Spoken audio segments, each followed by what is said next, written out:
My name is Victoria Hayes. I am 42 years old, the owner of a successful interior design company that I built from scratch. I have faced countless battles in my life, but nothing prepared me for the sting of betrayal from my own blood. The night it all began, I sat at my parents' dining table surrounded by the smell of roasted turkey sweet potato casserole and cinnamon. The warm aroma should have reminded me of childhood of safety, but instead, it was tainted by tension like a storm about to break. Thanksgiving had always been complicated for me. This year, it became unforgettable for all the wrong reasons. My father, Charles Hayes, stood up in front of everyone, his face red with anger, his voice shaking the silverware on the table. "You are nothing but a disgrace," he shouted. "A useless single mother who could never measure up." His words cut sharper than any knife on that table. In that moment, the world seemed to freeze. My brother Martin lowered his gaze, pretending to care about his plate, rather than defend me. My sister-in-law Denise gave a slight smirk, as if she had been waiting for this very moment. Not a single voice rose in my defense. Not even my mother. The room was heavy with silence, but my mind was loud with memories. I remembered the countless mortgage payments I covered for my parents, the loans I silently cleared for Martin, the vacations Denise bragged about but never paid for. None of them knew the truth. None of them knew they were living on my $112 million empire of fortune I built with sleepless nights, endless risks, and sacrifices they would never understand. As my father continued his tirade, I simply sat there, my hands folded, my face calm. I did not yell back. I did not defend myself. I let him finish, every insult landing like a dull blade that could not break my armor anymore. Then I stood, picked up my daughter Lily's small hand, and said, "Come on, sweetheart, we are leaving." The way my father's jaw dropped as if he expected me to stay and take more of his cruelty was almost satisfying. We walked out into the cold November air. I could hear the faint laughter of neighbors through their open windows, celebrating their own version of family. Mine felt like strangers. I tightened my grip on Lily's hand, silently, promising her that she would never feel this kind of rejection from me. I opened the car door and looked back one last time. That was when I said to myself, "This ends here. They will never have power over me again." Weeks later, when I discovered a forged power of attorney, moving my $112 million out of my name, I knew exactly who was behind it. But I did not yell. I did not cry. I froze every account, every transfer, every privilege they had ever enjoyed because of me. I let the court speak for me. Quiet revenge, legal, final. Those words became my mantra. That night, as I watched Lily sleep peacefully, I realized this was not just about money. It was about respect. I had been silent for too long, letting them treat me as if I owed them my success. Now I was done. They had no idea that I was more than capable of taking control and protecting what I built. And this was just the beginning. 5 minutes before my father's outburst, the house had already felt like a powder keg waiting for a spark. The dining room was set with my mother's finest china gleaming under the chandelier. Denise was fussing with her phone, pretending to scroll through messages, but clearly watching me from the corner of her eye. Martin sat stiffly sipping his wine, his face giving away nothing but discomfort. I had walked in with Lily holding a bottle of wine as a polite gesture, but the welcome was colder than the November wind outside. I could sense something was wrong the moment I stepped through the door. My father barely nodded at me, his lips pressed into a thin line.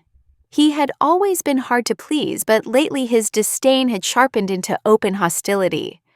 I tried to brush it off, focusing instead on Lily's excitement. She loved Thanksgiving, especially my mother's sweet potato casserole, and I wanted her to have a good memory even if I did not. As we sat down, I noticed the way Denise whispered something to Martin and smirked. It was a look that screamed, "We know something you don't." It stirred an unease inside me. I had spent years supporting Martin, paying for his car, covering his debts, even setting up trust accounts for his children. He never once thanked me. He acted as if my success was luck rather than hard work. Still, I believed family was worth the sacrifice. That belief was starting to feel like a mistake. My mother tried to keep the conversation light, asking about my latest projects. But my father cut her off with a grunt. "Victoria," he said, "why can't you just live like a normal woman? Get married, settle down, stop embarrassing us with this single mother act." His tone was sharp enough to slice through the room's tension. I forced a smile, pretending his words didn't sting. But inside I was simmering. I remembered the nights I stayed up until 3 a.m., working on my designs, answering client calls, negotiating deals that brought my company from nothing to a national name. I remembered the times I sent money to keep the family home afloat when my father's pension wasn't enough. None of it mattered. To him, I was still the black sheep. Then 5 minutes later, the explosion happened. My father's voice rose, his hand slammed the table, and every insult he had ever held back came pouring out. That was when I made my decision. I stood, took Lily's hand, and walked out without a word. No shouting, no tears, just quiet resolve. As we drove away, the lights of the house fading in the rearview mirror, I felt something shift inside me. This was not just about a bad holiday. There was something deeper, something they were hiding. Denise's smirk, Martin's silence, my father's sudden rage, it all felt connected. My instincts told me this was not over, and the truth would soon come to light. I was ready for it. I glanced at Lily in the back seat. She was holding her stuffed rabbit, her eyes wide and confused. "Mom," she whispered, "why did Grandpa yell at you?" I swallowed hard. Because sometimes, sweetheart, people don't see what is right in front of them. But I promise we are going to be okay. I drove into the night, my mind already racing with questions. What was Martin hiding? Why did Denise look so smug? And why did I have the feeling that my financial empire, the one I built in silence, was somehow at the center of their hostility? Whatever it was, I was going to find out. And when I did, I would make sure they never underestimated me again. When I think back to where it all started, I see a cramped one-bedroom apartment with peeling paint and a window that rattled every time the wind blew. That place was not glamorous, but it was where I built the foundation for everything I have today. I was 27, pregnant with Lily, and working 2 part-time jobs. I knew I needed something more, something I could control with my own hands and mind. That was when the idea for Hayes Interiors was born. I had always loved design, the way a room could transform with the right colors and textures. But passion alone does not build a company. I remember nights when I sat at my kitchen table until dawn, my laptop open and stacks of notes around me. I taught myself contract law by reading online articles and watching tutorials. I learned how to draft agreements so no one could take advantage of me.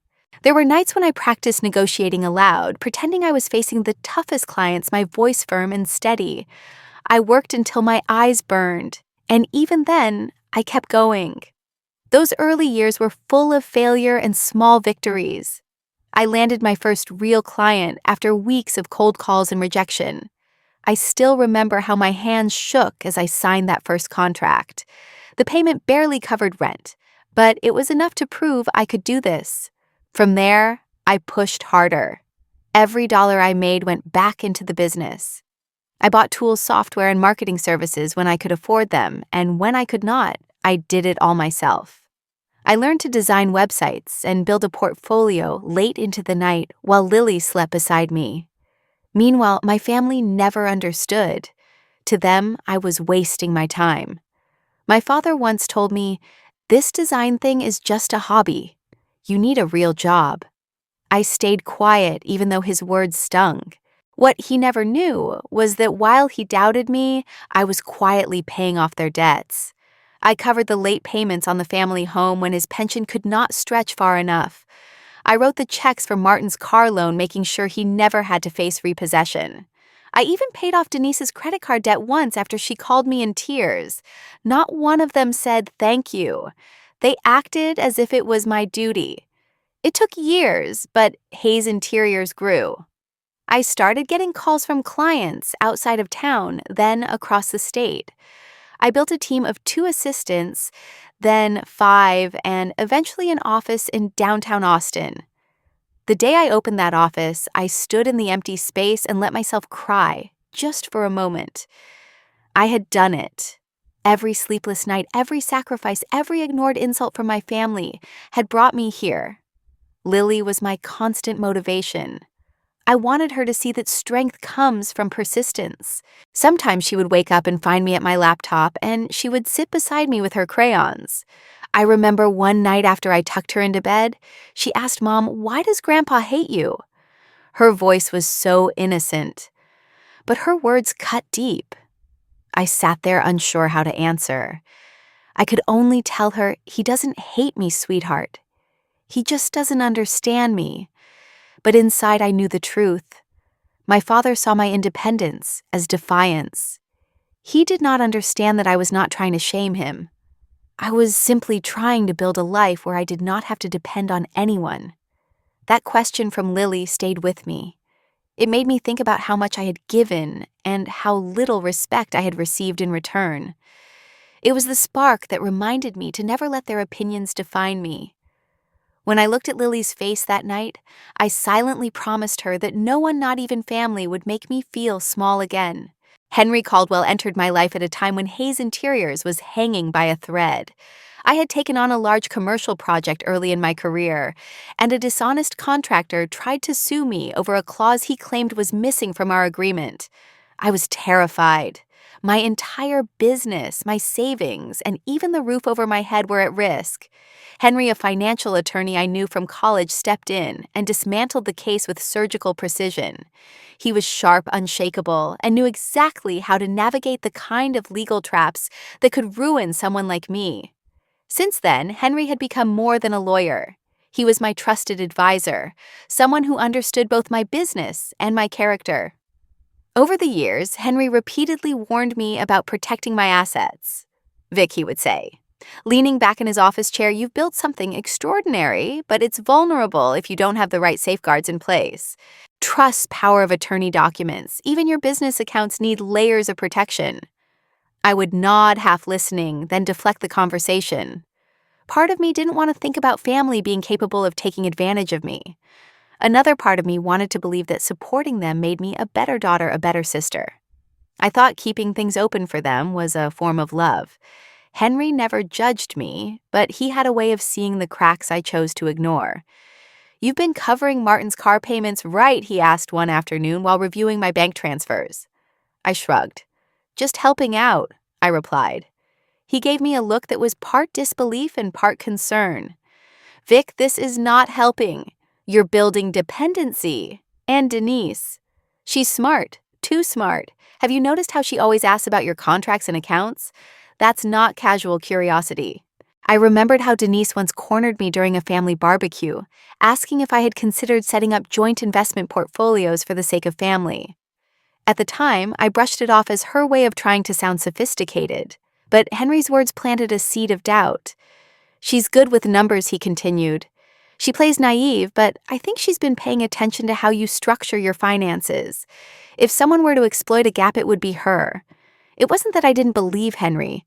I just didn't want to imagine my own family crossing that line.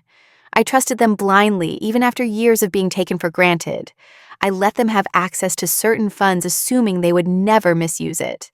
Looking back, I see how naive that was. Henry was always urging me to create strict power of attorney agreements with clear boundaries, but I delayed telling myself there was no rush. One day over coffee, Henry leaned forward and said something that stayed with me. "Vic, you are strong, but you can't fight a battle you refuse to see. Family can be your greatest ally or your sharpest knife. Protect what's yours before someone else claims it." His words unsettled me. I didn't argue, but I didn't act on them either. I was too busy running my company and trying to keep peace at home. Now when I think about Henry's warnings, I realize how right he was. The The signs were there in Denise's sly comments about estate planning and Martin's sudden interest in my travel schedules. They were small things, but they hinted at something larger, something I chose not to confront. Henry noticed those details long before I did. He told me once, if something ever feels off, don't ignore it. I'll help you trace it. Back then, I thought his words were just cautious advice. I didn't realize he was foreshadowing the storm that was about to hit. The idea of someone forging a power of attorney with my name would have sounded like a bad movie plot, but Henry had sensed it, especially where Denise was concerned. It was only a matter of time before his suspicions became my reality. The first sign of betrayal came on a quiet Monday morning. I was sipping my coffee reviewing design proposals for a new client when my phone buzzed with an email notification. At first, I barely glanced at it, thinking it was just another supplier quote. But the subject line froze me in my chair. Urgent authorization request. $500 withdrawal from Hayes Interiors. My heart skipped a beat. I opened the email and read the words carefully. According to the bank, there had been a request to transfer $500,000 out of my primary business account. The authorization form bore my full name, Victoria Hayes, with a digital signature. For a moment, I thought there had to be some mistake. I had not signed anything recently, let alone for that kind of amount. I logged into my banking dashboard, scrolling through recent transactions, but everything looked normal except for a pending withdrawal request, marked as awaiting final verification. My hands tightened around my phone. I knew my company's finances down to the last cent. No one had the authority to touch that account, except me. I immediately called the bank's fraud department. A calm representative explained, "Ms. Hayes, we received a notarized power of attorney document granting permission for this withdrawal. It appears to have been signed by you." My pulse quickened. "That's impossible," I said firmly. "I never signed any POA. I want that request frozen immediately." The representative hesitated, then confirmed the request would be blocked pending investigation. Still, the idea that someone had forged my signature sent a chill down my spine. I called Henry without hesitation. He picked up on the second ring. "Vic, what's wrong?" he asked, his voice alert. I quickly explained the email, the amount, and the mention of a POA document. There was a pause on the line, and I could almost hear him grinding his teeth. "Do not panic," he said, "but this is serious. A forged POA is no small matter. Send me everything you receive from the bank. I'll handle it from here." Within an hour, Henry called back. "Vic, I've reviewed the document they submitted, the signature. It's definitely not yours, but it's close enough that someone who doesn't know your handwriting might believe it. The formatting is sloppy, though. Whoever did this wasn't a professional." He sighed heavily. "The question is, who would have access to your basic financial information and be reckless enough to attempt this?" I didn't have to think hard. My mind went straight to Martin and Denise. I remembered Denise's questions about my business accounts, her sudden curiosity about how I handled contracts. At the time, I assumed she was just making conversation, but now it all seemed suspicious. My chest tightened with anger and disbelief. Could they really be behind something so bold Henry must have sensed my thoughts? "You suspect someone close, don't you?" he asked quietly. I stayed silent for a moment, then whispered, "If anyone in this family knew how to exploit a loophole, it would be Denise." Henry didn't argue. "I'll request official verification from the bank, including the metadata of the submission. We need to know where this originated."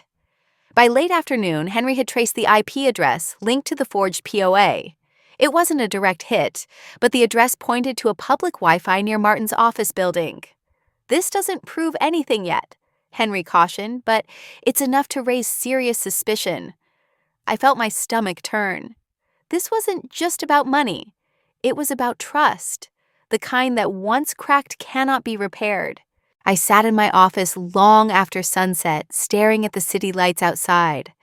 The betrayal felt like a slow poison spreading through my veins. $500,000. That was not a casual mistake or a misunderstanding. It was deliberate, calculated. And if they were bold enough to try once, what else had they done without me knowing? When Lily came into the room holding her favorite book, I forced a smile. "Mom, are you okay?" she asked. I hugged her tightly, my voice soft. "I'm fine, sweetheart. I just have some work to do." But inside, I knew this was no longer just work. This was war. And with Henry by my side, I was ready to fight it on my terms. Henry's discovery of the forged POA was the spark that set my instincts on fire. I could not sit still, not when someone was brazen enough to forge my name and attempt to drain my account. That night after Lily had gone to bed, I opened my laptop and began digging through my transaction history. I combed through every transfer, every invoice, every digital signature I had approved in the past 6 months. Nothing looked irregular on the surface, but I knew how to read the hidden patterns. There were subtle red flags, small transfers initiated late at night, suspicious login attempts from devices I did not recognize. I emailed the bank and requested the full access log for Hayes Interior's account. While I waited for their response, I decided to go further. The next morning, I visited my branch in person. I asked to speak directly with the operations manager, a calm older man who had known me for years. I kept my tone controlled but firm. "I want the security footage from the past month," I told him. "Anyone who presented documents in my name, I need to see them." He hesitated, citing privacy protocols. But when I mentioned a possible case of fraud tied to my company's accounts, his face grew serious. Within hours, I had secured a meeting with the bank's legal compliance team. Henry met me there, his sharp eyes scanning every document laid out on the table. Together, we reviewed printouts of the withdrawal request, the forged POA, and a list of in-person visits to the branch. My heart pounded as the compliance officer clicked through footage from 2 weeks prior. Then I saw it. Martin, standing right there at the teller's desk wearing that smug half-smile I knew too well. And just behind him, holding a leather folder and glancing around nervously, was Denise. The sight of them on that screen made my breath catch. I leaned closer, my fingers gripping the edge of the table. "Pause," that I said, my voice low but steady. The compliance officer froze the frame, showing Martin handing over a set of documents. It was unmistakable. My brother. My own family. Henry glanced at me, his face tight with controlled anger. "This isn't looking like a coincidence anymore," he muttered. I forced myself to stay calm. Rage would not help me now. "Can you confirm what documents they presented?" I asked the officer. He pulled up a scanned copy, and there it was, the same forged POA, my name scribbled in a style eerily similar to my signature. They had even tried to replicate the flourish I used on the H of Hayes. I swallowed hard, my mind racing. I could storm over to Martin's house, confront him, demand answers. But Henry placed a hand on my arm. "Not yet," he whispered. "If they tried this once, there could be more. We need to know the full scope before you make a move." He was right. As much as I wanted to shout at them for their audacity, I needed every piece of evidence neatly lined up. Over the next few days, I launched my own quiet investigation. I requested a forensic review of all account activity linked to Hayes Interiors. I cross-referenced every transaction against invoices, supplier lists, and contracts. Some discrepancies stood out, withdrawals that did not match any business activity small enough to avoid immediate detection, but adding up to tens of thousands. I even hired a private investigator. Henry recommended someone who specialized in financial fraud. Late one night, I sat at my desk, scrolling through a folder of security images the investigator had sent me. There they were again, Martin and Denise, visiting the branch not once but 3 times in the past month.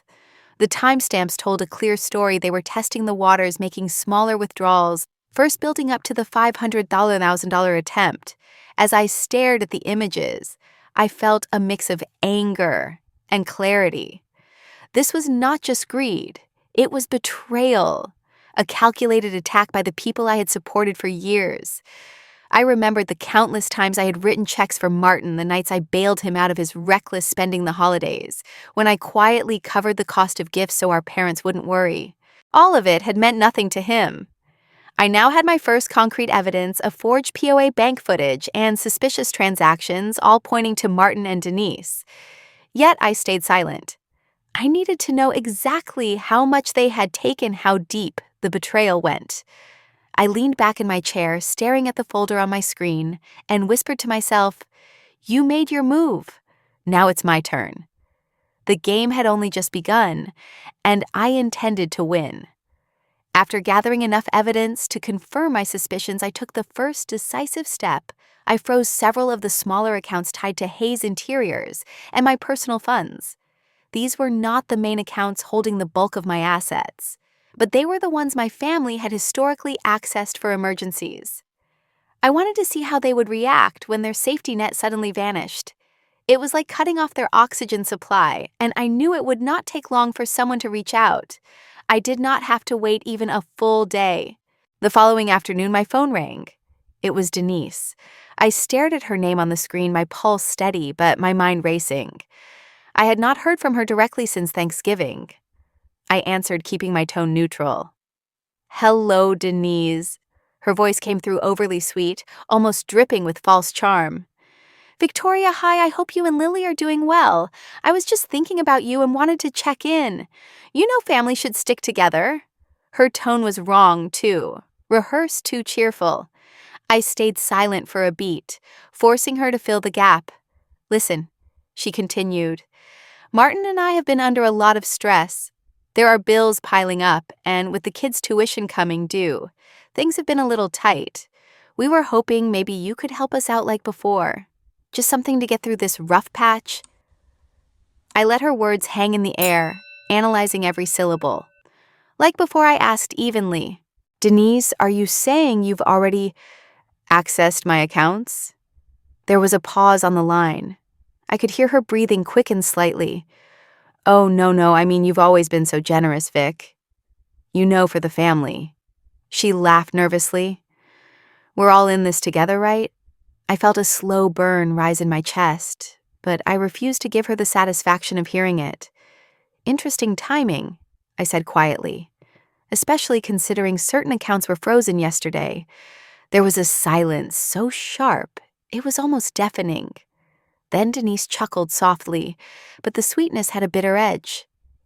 "You know, Victoria, I've always admired you. The way you've built everything. Most people have no idea just how much you're worth, do they?" Her voice dropped, careful but calculated. "But I know. I know the real numbers. And I also know you've been holding back on us." Her words were like ice water. It wasn't just the confirmation that she had dug into my finances.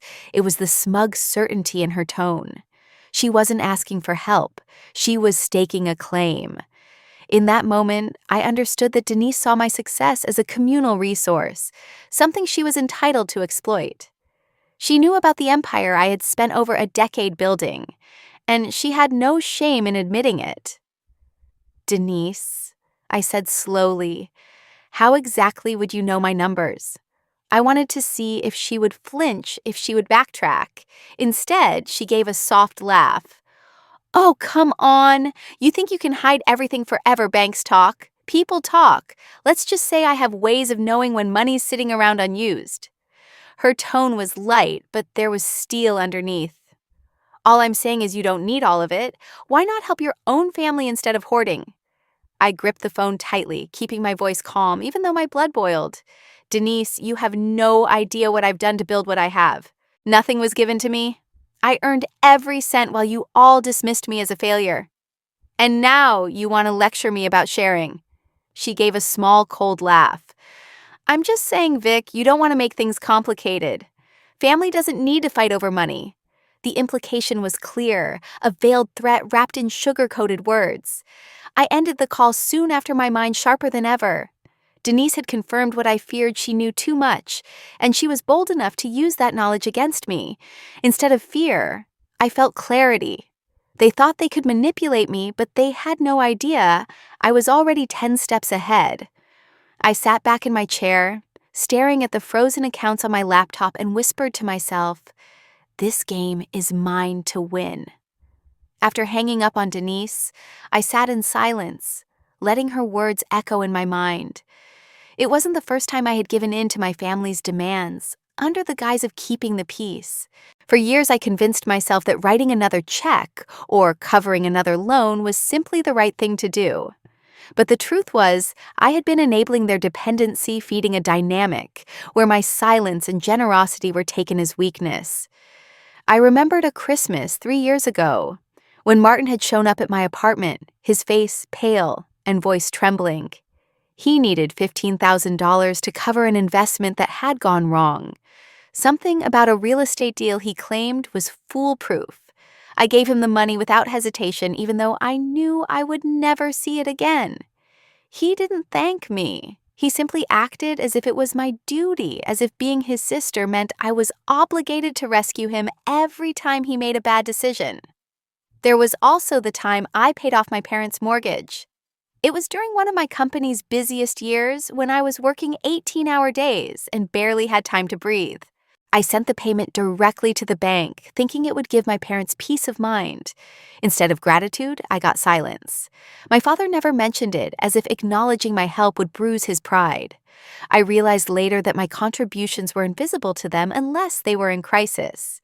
Denise had been subtler. She played the role of the sweet, overwhelmed sister-in-law who just needed a little help with credit card debt. I paid her balance once, then again, until I realized I had covered over $20,000 of her impulsive spending. She would smile and promise to repay me someday, but those promises were empty. I never pressed her for repayment because I told myself family came first. Looking back, I see how they mistook my kindness for a bottomless well. The day after my call with Denise, I met Henry for lunch at a quiet cafe near his office. He studied me carefully as I recounted everything from the forged POA to her veiled threat on the phone. He sighed, leaning back in his chair. "Vic, I've told you for years, you can't keep throwing money at them like this. It's not generosity anymore. It's a pattern of abuse." I stirred my coffee slowly, my eyes fixed on the swirl of cream. I just didn't want to fight with them. They're my family. "Family or not," Henry said firmly, "if you don't stop this now, the number could climb into the tens of millions before you know it. They've already attempted $500,000. That's not a cry for help. That's theft." His words hit hard, not because they were new, but because I knew he was right. My silence had paved the way for their audacity. He leaned in, his voice quieter but sharper. "Vic, you built Hayes Interiors with your blood and sleepless nights. No one handed you anything. If they can't respect that, they don't deserve access to what you created. I need you to understand that protecting your assets doesn't make you selfish. It makes you smart." I nodded, my chest tight. I thought of Lily and how I wanted her to see me as strong, not as someone who let others take advantage without consequence. "So what do I do now?" I asked. Henry's gaze was steady. "First, we document everything. Every transfer, every check you wrote for them, every time you bailed them out. Then we move to lock down every account they could possibly touch. We don't give them another chance to take more." His words felt like a turning point. For years, I had been too afraid of causing rifts, too eager to avoid uncomfortable conversations. But that version of me was gone. "Okay," I said quietly, but with a resolve I hadn't felt before. "Let's do it." The morning after my meeting with Henry, I woke with a clear plan. I had tolerated their manipulation for far too long, but now the game had changed. It was no longer about small favors or family obligations. This was financial fraud, and I had to treat it as such. I called Henry, and together we arranged a private meeting with a legal team specializing in financial crimes. By noon, I was sitting in a sleek glass-walled office, explaining every detail of what had happened, from the forged POA to the suspicious transactions I had uncovered. The lead attorney, a sharp-eyed woman named Ellen, listened intently and took meticulous notes. "Victoria," she said after reviewing the documents Henry brought, "we can file for a temporary freeze on all accounts associated with Hayes Interiors and any trusts you control. This will prevent further unauthorized withdrawals while we prepare a case." Her tone was calm but firm. We will also begin the process of requesting forensic handwriting analysis to confirm the forgery. I signed the necessary papers that afternoon. As my pen moved across the forms, I felt an odd mix of anger and relief. This was not just about protecting my money, it was about taking back control of my life and drawing a hard line with those who had crossed it. Henry's reassuring nod gave me strength. Once these freezes are in place, they can't touch a single cent, he said. Let them wonder what went wrong. That evening, I received a call from my bank's fraud division confirming the freeze. I sat at my kitchen table with my laptop open, scrolling through the transactions one more time, double-checking every record. That was when I saw it an outgoing transfer I hadn't noticed before. My breath caught as I clicked on the details. $3 million. It had been moved out of one of my subsidiary accounts just a week earlier, routed through a shell company I didn't recognize. I stared at the screen, my heart pounding. Henry, I said when I called him, my voice shaking with a mixture of fury and disbelief. $3 million is gone. Not pending, not frozen. Gone. He was silent for a moment before replying, "We can use this. It proves the scale of their fraud. With this evidence, we have a rock-solid case for forgery and financial theft. Spike 4 hit me like a lightning bolt. It was one thing to suspect them of trying to take money. It was another to know they had already succeeded. That $3 million represented not just hard-earned revenue, but trust I had unknowingly extended to my own family." I felt a sharp ache in my chest, but I forced myself to focus. "I want everything traced," I told Henry. "Every cent, every account. I don't care how long it takes." We spent hours that night working through the paper trail. Henry coordinated with Ellen's team to issue subpoenas for banking records. My private investigator dug deeper into Martin and Denise's recent activities. Piece by piece, the puzzle came together. The shell company that received the $3 million was connected to an address linked to Martin's business partner. It wasn't just a coincidence. It was a deliberate setup. As I closed my laptop near midnight, I felt a new determination settle over me.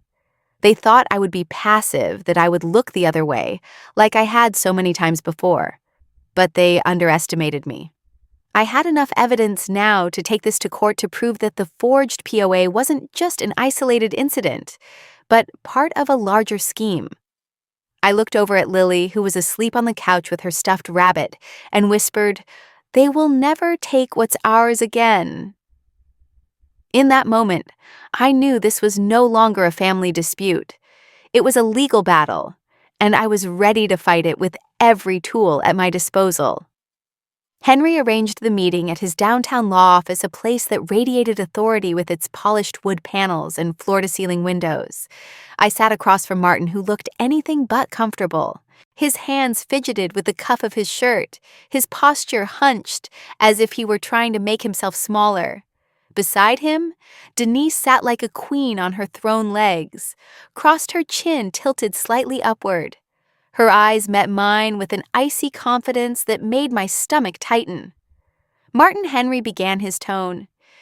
"Even we're here because Victoria has uncovered serious financial discrepancies involving a forged power of attorney in her name. We need to hear from you directly." I said nothing, watching my brother as he shifted in his seat. His face flushed a deep red. I don't know what you're talking about," he stammered. "We would never, maybe there's some mistake." His words fell apart almost as soon as they left his mouth. I leaned forward, locking eyes with him. "Martin, I have the footage. You were at the bank handing over documents you had no right to touch." I said, my voice calm but cutting. "Don't stand here and lie to me." He looked down as if the table was suddenly the most interesting thing in the room. That was when Denise spoke, her voice sharp, but coated in false sweetness. "Victoria, why are you making this so dramatic? We're family. We just needed some help and you have more than enough to spare." "Are you really going to act like this is a crime?" Henry interjected before I could respond. "Denise forging legal documents is not just a family disagreement. It is fraud punishable by law." She rolled her eyes as if the word law meant nothing to her. Martin shifted uncomfortably. It wasn't her, he blurted out suddenly, his voice cracking. It was me. I went to the bank. I was desperate. But even as he said the words, Denise's hand landed on his arm, a subtle signal that told me everything. She didn't flinch. She didn't deny. Her smirk only deepened. I turned my attention to her fully. You orchestrated this, didn't you? I said quietly, the kind of quiet that carried more weight than shouting. Martin doesn't even know the difference between a POA and a bank draft. This is your handiwork. Denise's eyes narrowed, but she didn't deny it. I did what I had to do, she said finally, her tone smooth and calculated. You sit on this mountain of wealth while your family struggles. What's a few million to you? It's pocket change compared to what you have. The room fell silent. Martin looked at her shocked, as if he had just realized how far she had gone. Henry folded his hands, his expression unreadable. I felt a strange mix of anger and clarity wash over me. This was the twist I hadn't fully seen coming. Denise was not just involved, she was the mastermind. You've always underestimated me, I said, standing slowly. You thought I would stay quiet, that I would let you take what you wanted, because I was afraid of conflict. You were wrong. This ends now. Martin looked up at me, his eyes pleading. Vic, I didn't know. I didn't think. His voice trailed off as Denise shot him a sharp glance. He was caught between loyalty to her and the guilt of betraying me. Henry's voice cut through the tension. Victoria has enough evidence to take this to court. I suggest you both think very carefully about your next move. I gathered my documents, never breaking eye contact with Denise. Her confidence faltered just for a moment, and I saw the fear behind her bravado. As I walked out of that office, I knew the war had shifted. This wasn't just about Martin's weakness anymore. This was Denise's game, and I was ready to take her down on every front. Walking out of Henry's office after confronting Martin and Denise, I felt no urge to scream or make a scene. I had learned a long time ago that rage burns fast and leaves nothing but ashes. What I needed now was precision strategy and patience. Denise wanted me to react emotionally, to make impulsive moves that would give her the upper hand. I wasn't going to give her that satisfaction. Instead, I repeated the words that had become my mantra: let the court speak. That night, I sat at my dining table with Henry going through every piece of evidence we had collected so far. The forged POA, the bank footage, the $3 million already stolen. It was more than enough to file a lawsuit and request an emergency freeze on all accounts connected to the Hayes family trust. I looked at Henry, my voice steady but cold. I want everything locked down, every account, every asset, everything they've touched. Henry nodded. I've already drafted the motion. We'll file first thing in the morning. Once the court grants the freeze, they won't be able to move a dime. This is your strongest card, Vic. We'll let the law do the talking.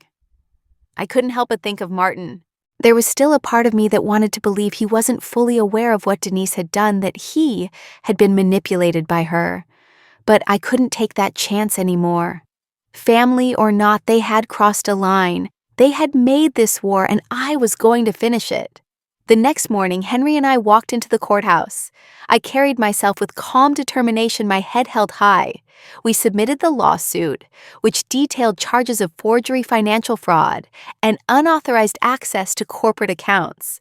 The court clerk stamped the paperwork, and I felt a weight lift off my shoulders. This was Spike 5, the turning point, where I took back control. Within hours, the court issued a temporary injunction to freeze all financial activities connected to my accounts and the Hayes family trust. The moment the freeze was confirmed, my phone buzzed with frantic calls from Martin. I didn't answer. Instead, I forwarded every message to Henry. By late afternoon, Denise sent me a text, dripping with false sweetness. Vic, let's not make this messy. We can talk this out like adults, can't we? I didn't respond. My silence was louder than any reply I could have given. I wanted her to know that this was no longer a family matter, it was a legal one. As I drove home, the sun setting over the Austin skyline, I felt an unfamiliar calm. I knew the fight was just beginning. But I also knew I had made the right move.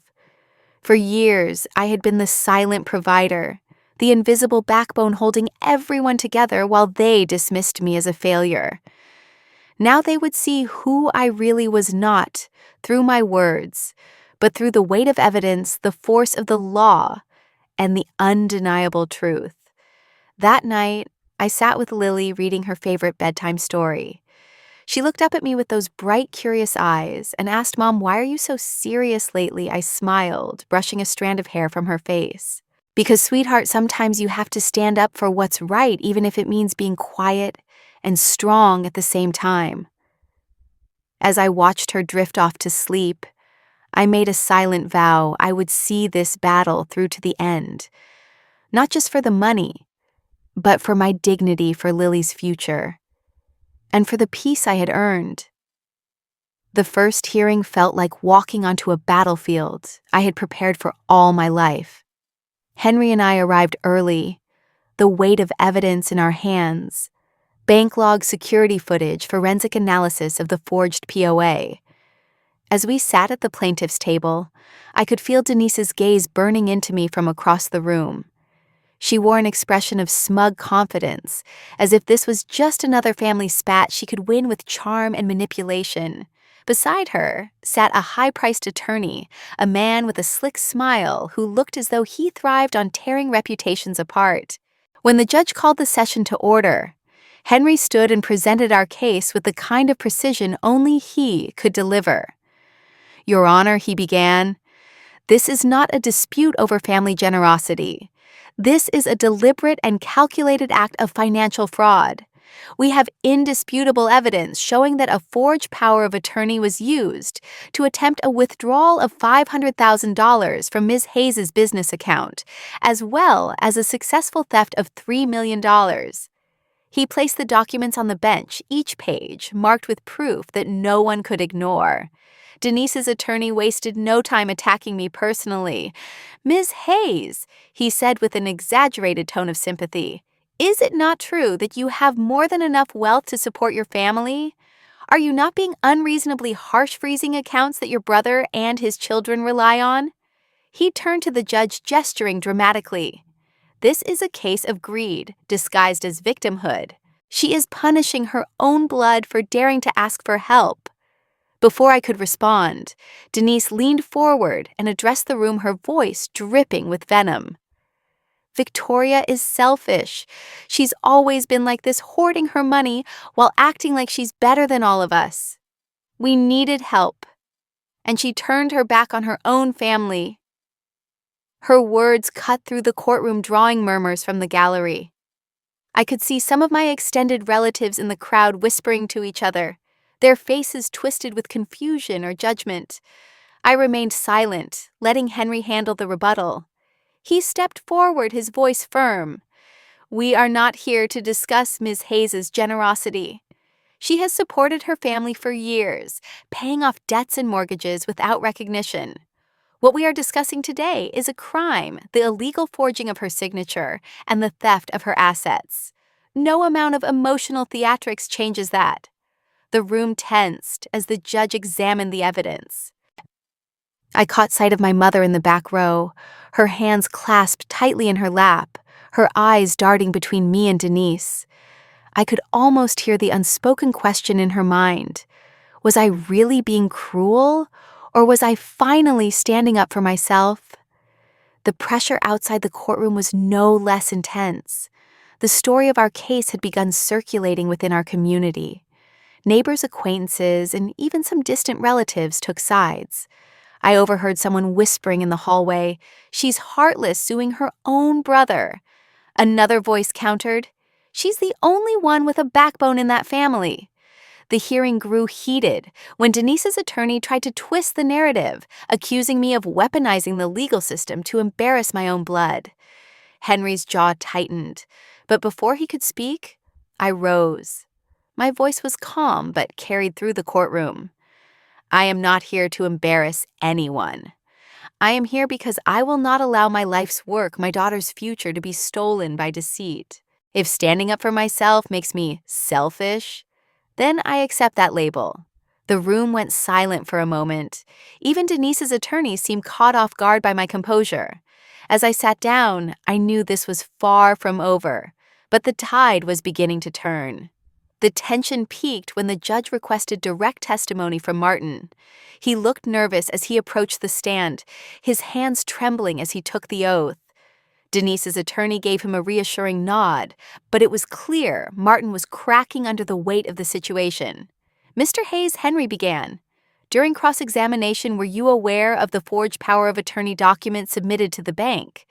Martin hesitated, his eyes darting to Denise. She shot him a sharp warning glance. For a moment I thought he would lie, but then something shifted in his expression, a flicker of shame breaking through his fear. He swallowed hard. "I didn't create it. I didn't sign it. Denise. She told me it was the only way. She said Victoria wouldn't help us unless we forced her hand. I swear I didn't know it would go this far." His voice cracked raw with guilt. Denise's face turned pale, and I saw her composure crack for the first time. She whispered something harsh under her breath, but it was too late. Martin continued, his voice growing steadier. "My sister has carried this family on her shoulders for years.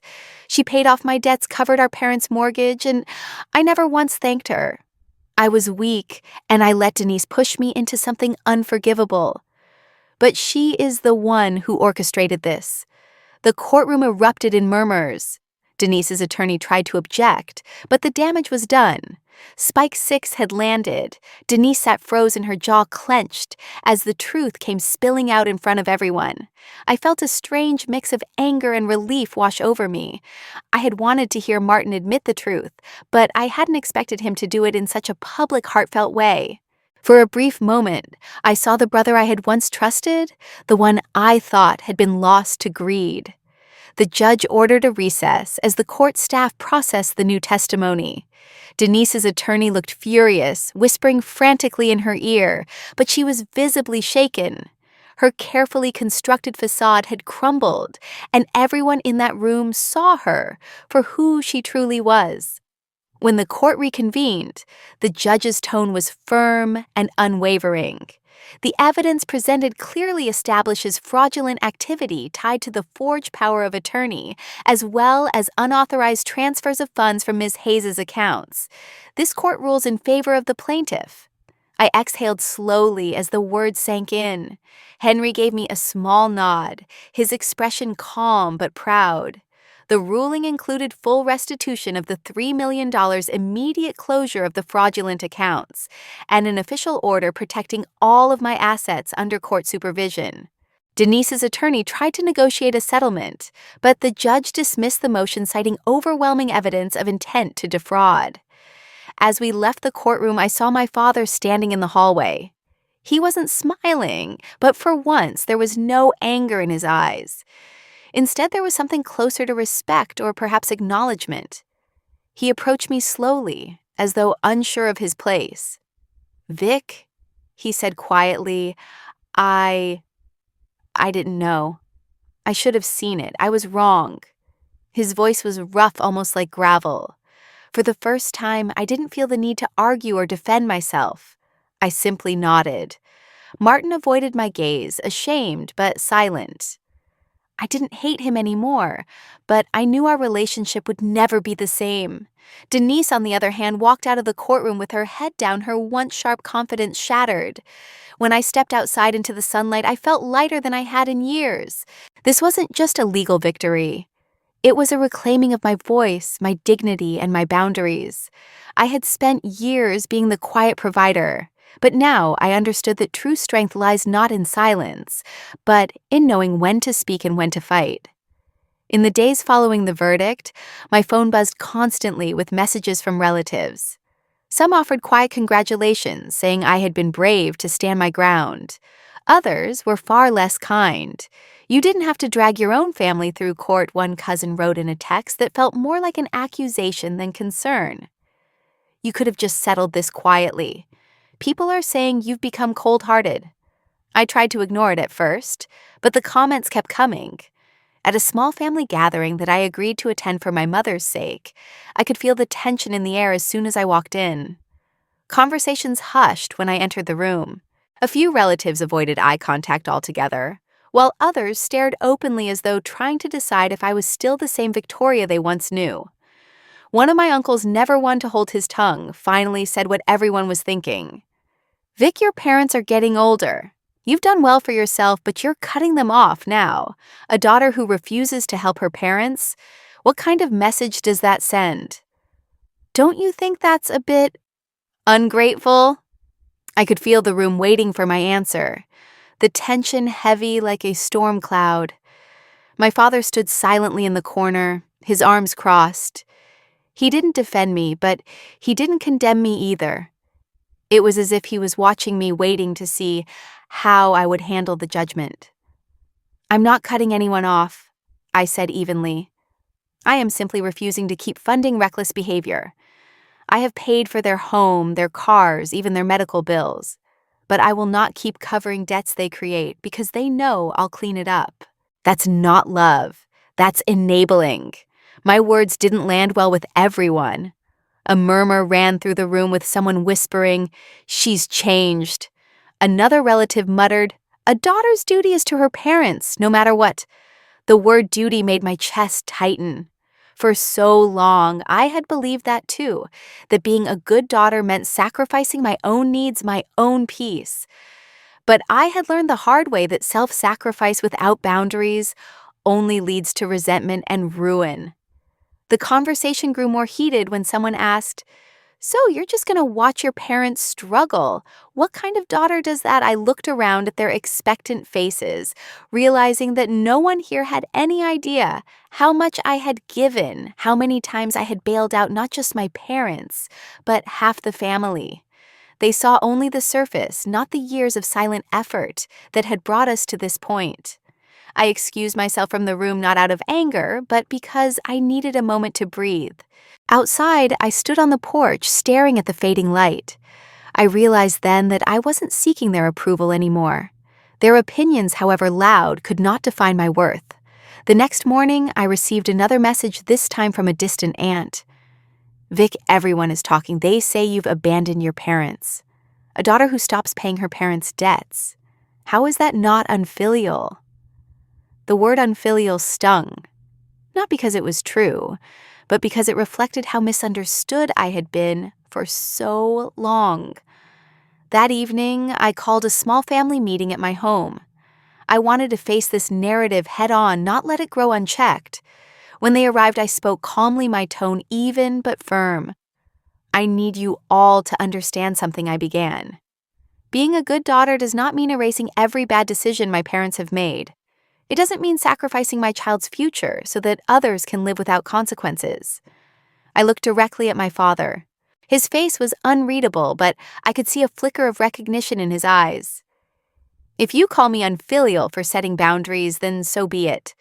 But to me, unfilial means letting them live in an illusion, pretending everything is fine while the truth is rotting underneath. I'm not punishing anyone. I'm returning them to reality." The room was quiet, the silence heavy but different this time. No one argued immediately. A few faces softened, perhaps understanding what I meant for the first time. My mother, sitting at the edge of the sofa, looked as if she wanted to say something but couldn't find the words. Then Lily walked in. She had been listening from the hallway, her big eyes wide and earnest. She ran over to me, wrapping her arms around my waist. "Mom," she said softly, "I'm proud of you." Her simple words struck me harder than any criticism could. I felt my throat tighten as I knelt to hug her back. "I'm doing this for us," I whispered to her. "For you, so you can grow up knowing that standing up for yourself isn't wrong." When I looked back at my family, I didn't see approval or agreement on every face, but I did see something shift. Maybe it was respect. Maybe it was the first step toward them seeing me not just as their daughter or sister, but as a woman who had fought her way to independence and wasn't about to give it up. From that day on, I stopped apologizing for my choices.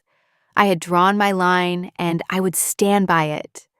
In the weeks after the court's ruling, I found myself reflecting on everything I had endured, every betrayal, every sleepless night, every moment of doubt. For so long, I had been in survival mode, protecting my company, my assets, and my daughter from people who should have been my support system.